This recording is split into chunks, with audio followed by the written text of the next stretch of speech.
Strengthening Faith 13.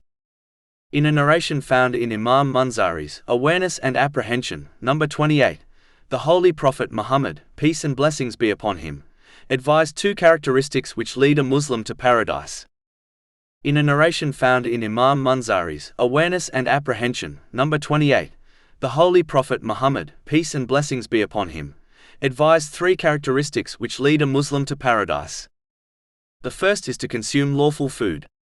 This includes avoiding obtaining and utilizing the unlawful, such as wealth, in any aspect of one's life.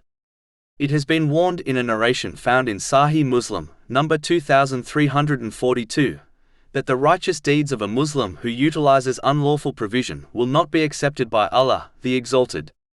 Obtaining lawful provision is the foundation stone of Islam. Without it, success is not possible.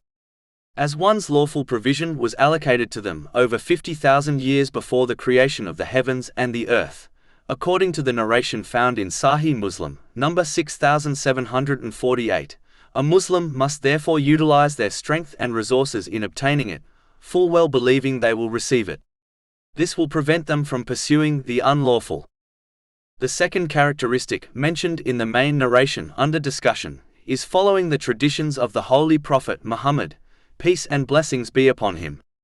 This does not mean only learning them, but more importantly it includes acting on them.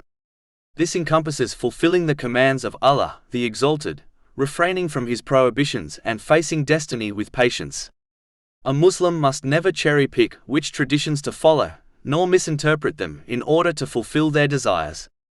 They should not rearrange the order of priority of his traditions, meaning, the established traditions should be acted on first, followed by the non-established, meaning, the non-regular traditions.